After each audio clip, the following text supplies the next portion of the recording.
Hi, welcome to my channel Andhra వంటలు. నేను మీ జ్యోతిని మాట్లాడుతున్నానండి. ఈరోజు అయితే కురిమెల చేపల పులుసు అయితే చేస్తున్నాను. మామిడికాయ ఈ కురిమెల చేపలు అయితే పులుసు అయితే చేస్తున్నానండి. ఎందుకంటే ఒక స్పూను జీలకర్ర, ఆవాలు, మెంతులు వేయించుకుంటున్నానండి. ఒక్కొక్క స్పూను చిన్న స్పూన్లేనండి తీసుకున్నానండి. ఈ మూడు ఇవి కొంచెం బాగా దూరగా వేయించుకోవాలండి. నేను ఇంక దీంట్లో అల్లం వెల్లిగడ్డ పేస్టు, చెక్క మొగ్గ ఇట్లాంటివి ఏమి వేయటం లేదండి. ఈ మసాలా పొడి వేస్తున్నానండి. మామిడికాయ వేస్తున్నాను కాబట్టి 2 స్పూన్లు ధనియాలు అయితే వేస్తున్నాను. ఈ 4 అయితే కొంచెం బాగా దూరగా వేయించుకోవాలండి. ఇగండి కురిమెల చేపలు, కిలోన్నర చేపలు తీసుకున్నానండి. నేను ఈ శుభ్రంగా గడిగించుకొని తీసుకున్నానండి. ఇదిగండి మామిడికాయ తీసుకున్నాను. 50 గ్రాముల చింతపండు తీసుకున్నాను. 4 పావులు నూనె అయితే పోసుకొని కొంచెం జీలకర్ర, ఆవాలు అయితే కొంచెం తాలింపు అయితే వేసుకుందామండి. ఈ కొంచెం ఎర్రగొచ్చినాక 2-3 ఉల్లిపాయలు అయితే తీసుకున్నానండి. కొంచెం గ్రేవీ చిక్కగా కావాలని నేను ఉల్లిపాయలు అయితే సన్నగా కట్ చేసుకొని 2-3 పచ్చిమిరపకాయలు అయితే చీలికలు అయితే వేసుకుంటున్నాను. ఇవి కొంచెం దూరగా వచ్చేటట్టు వేయించుకుందాము. కొంచెం ఎర్రగా వచ్చేటట్టు. చేపల పులుసు అన్నాను కదండి, ఇది ఒక్కసారిగా తినేది కాదు కదండి. కొంచెం చల్లారినాక తెల్లారైనా తినొచ్చు. చాలా బాగుంటుందండి ఈ చేపల పులుసు. మామిడికాయ వేస్తే కొంచెం కరివేపాకు వేసాను.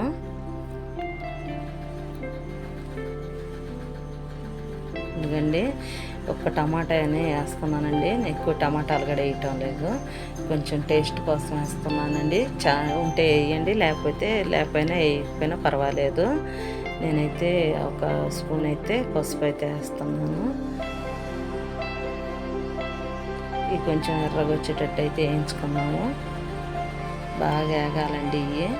ఇవి బాగా వేగినాక కొంచెం కారం ఇవన్నీ మసాలా అయితే ఏమి వేయటం లేదు. 2 స్పూన్లు ఉప్పు అయితే వేసుకుంటున్నాను.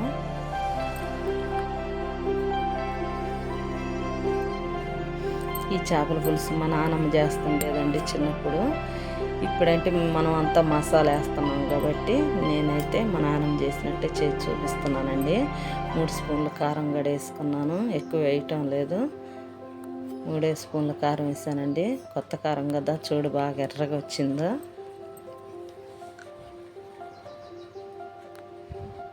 యాభై గ్రాముల చింతపండు నానేసుకొని తీసుకున్నానండి. మామిడికాయ ముక్కలు వేస్తున్నా కూడా కొంచెం ఈ కురిమెల చేపలు అన్నాను కదండి, ఈ 50 గ్రాముల చింతపండు అయితే నేను బాగా కలుపుకొని పులుసుకి ఎంత కావాలనో అన్ని సరిపోయేటట్టు అయితే నీళ్ళు వేసుకుంటున్నానండి. నేను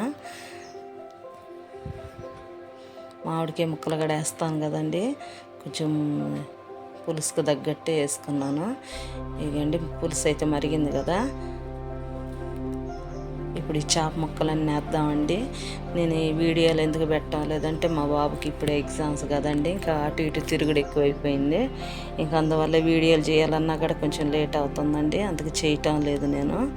ఇప్పుడు ఇంకా ఆయనకి ఎగ్జామ్స్ అయిపోయినాయి. ఇంక 3 ఎగ్జామ్స్ ఉన్నాయి కాబట్టి ఈరోజు ఆదివారం కదండి, అందుకని చేపలు తీసుకున్నానండి. ఇదిగోండి మసాలా పొడి. ఇందాక మెంతులు, జీలకర్ర, ఆవాలు, ధనియాలు ఇవన్నీ వేయించుకున్న పొడేనండి. ఇంకేం మసాలా వేయటం లేదు. ఆ పొడేనండి ఇది వేసింది.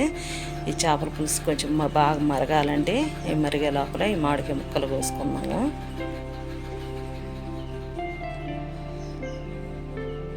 ఇదండి పులుసు అంతా బాగా ఉడికి ఇదిగో ముక్క కూడా ఉడికింది కదా. మనకు ముక్క ఉడికిందో లేదో కనపడుతూనే ఉంది కదా, తెల్లగా ఉంది కదా. కొంచెం ఈ ముక్కలు వేసి ఇంకా సేపు అయితే మరగనిద్దాము.